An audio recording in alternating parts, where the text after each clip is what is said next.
Just brought in a very sharp Travel Supreme fifth wheel here at Haylett RV. Looking at it, knowing the way these hold up, I gotta guess this is from the 05 or 06 era. I haven't checked the VIN or the title or anything yet, but true to Travel Supreme form, she's still here and in really good shape. The day this was built, it was the cream of the crop. Travel Supreme was not the everyman's coach. It was the one that people wished they could get. They were the more exclusive type of club. And the previous owners took good care of it. It also helps that this thing was just built out of far superior materials to what you commonly found in the RV business. You know, like real wood, for instance, instead of press board and particle board, and it goes a lot deeper from there. Like you can see how the roof line is wrapping over the top here. What that does is it takes that seam where the roof meets the wall and it puts it from a high stress point to a low stress point, so it just all but eliminates the chance of seam failures from road stresses and leaks. You see that the slide outs have the awning toppers. That helps extend the longevity of a coach, which this is obviously done. This does have a enclosed heated underbelly, which at the time this was built, virtually nobody was doing. There's so many things that are what we would consider rank and file features by a lot of today's standards that just no one else was doing when this was built. This really is one of the grandfathers of modern fifth wheel design that we're looking at, to the point that Jayco was so impressed with Travel Supreme that they actually purchased the holdings to Travel Supreme several years ago now, and probably about 5 years ago, and they brought the design team over, and the design team is actually the group that designed the Pinnacle. That was a lot of the Travel Supreme designers.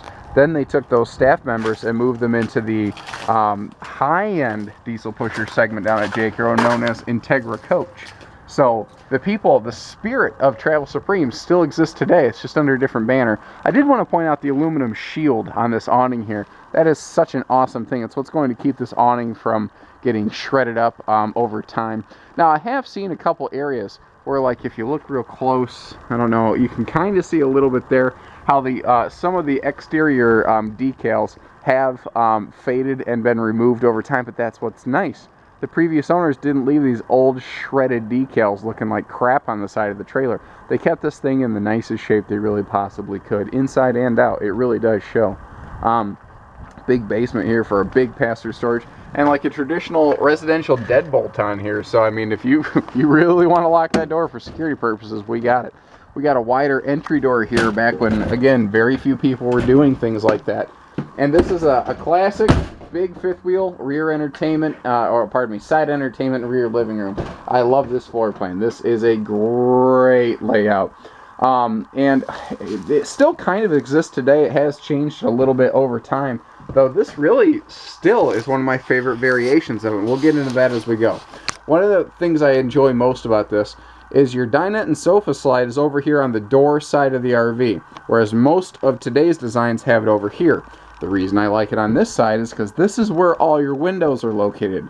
All your windows are now located next to your awning on the camping side of the RV. Instead of having cabinetry here so that you can't see anything on the campsite side of the camper. When the windows are over here, the only thing you get to see is the guy who's camping next to you most of the time. Obviously, campsites can vary, but that's typically true. And again, you look through this thing, this is all hardwood. This is all real wood.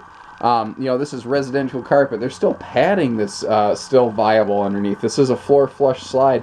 Again, a lot of these things were being done before a lot of people. And we still have big windows, but we still have overhead storage in the slide out because this has a taller slide than was typically used when this was produced. Again, there are so many things in this coach that we take for granted in today's models that didn't used to exist. It's because of coaches like this that we have things like the nicer Pinnacles and the 3X by Open Range and your Redwood RVs. This is the guy that spurred a lot of that onward. Back here, there are a couple little power outlets, which has kind of, you know, become very popular today for things like phone chargers and tablet chargers and whatnot. There's also a little residential phone outlet because these were designed to be very part friendly from the ground up. And that's, again, something that they were way ahead of the curve on. You'll also notice that all of the windows open for ventilation, even these side windows over here, and that's something that not a lot of brands always did. These are recliners, by the way, and those are far more heavy-duty grade than you'll typically find even in today's RVs more often than not. They are not the lightest of chairs. However, they are built to last a really darn long time, and they're doing their job. Now, again, you can kind of see Some of the modern motorhome stylings going on in here too. Like we have a soft touch ceiling liner. That's doing a couple things for us. First of all, it's dead silent in here. When I'm not yakking, that is. But the whole point here is that it drowns out the outside noise. It does help a little bit, like with some insulation qualities, of course. But oh, there's the previous owner, actually. He's putting a little antenna on the back. He's actually taking home this Rockwood Windjammer right over here. You know, it's kind of funny. Him being up here, this is proof that we do have a full walk-on roof. Check that out. The roof isn't flexing. You're not seeing a big buckle. He's walking around the roof right now. Not an issue. Probably can't hear it because of that ceiling liner, though.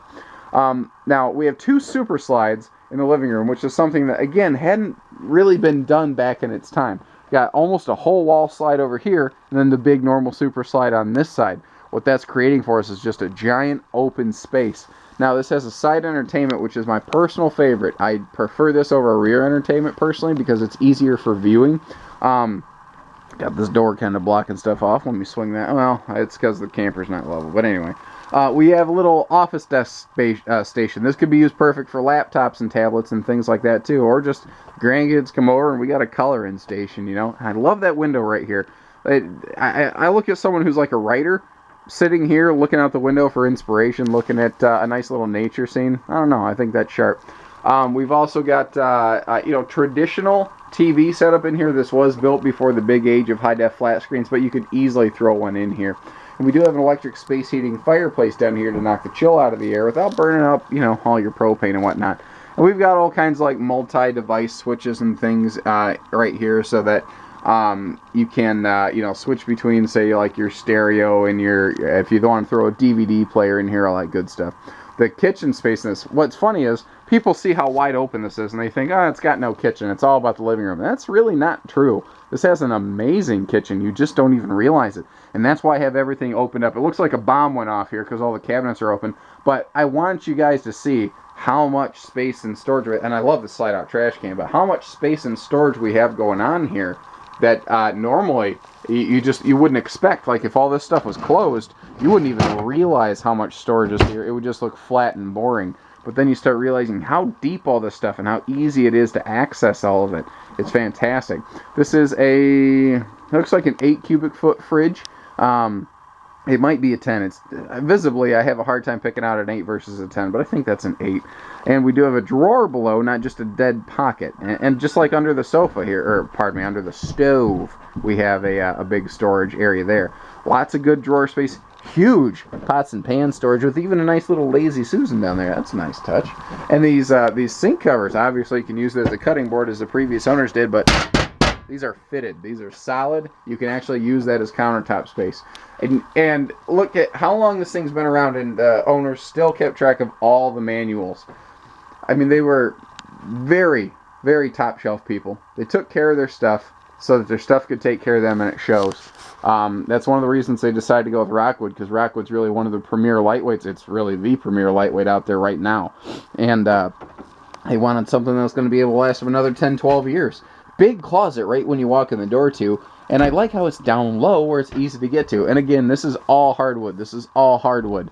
And just a giant pantry up here. Yes, you're going to need a stool to get to that top shelf.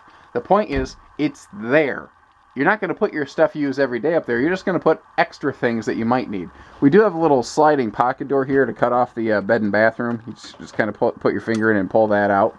As we mosey upstairs, this is actually a tri-level fifth wheel. Again, a very classic feature. We have a bathroom deck with a slight step up to the bedroom. That being said, though, this is still a walk-in bedroom. Unless I get actually, even all the way up here, my head's just touching as I get all the way up to the cabinet. But this is still a full walk-in bedroom. But what that gives us is an extra tall shower where you don't need to shove your head in the bubble to take a shower. And there's even a nice little shade on there if you don't want to feel like an ant under a magnifying glass. And for both bathroom exhaust as well as getting some good nighttime breezes, we have the bigger Max Air fan here. Let's just kind of start from here and work our way around. Massive sink. This is a huge sink you can actually wash your hands in, with a similarly huge medicine cabinet. Good, really good dresser space over here. And again, the hardwood trend continues. That doesn't scale down just because we left the living room. Previous owners put in a couple handy little electronic features here so that they could have full service on their TV.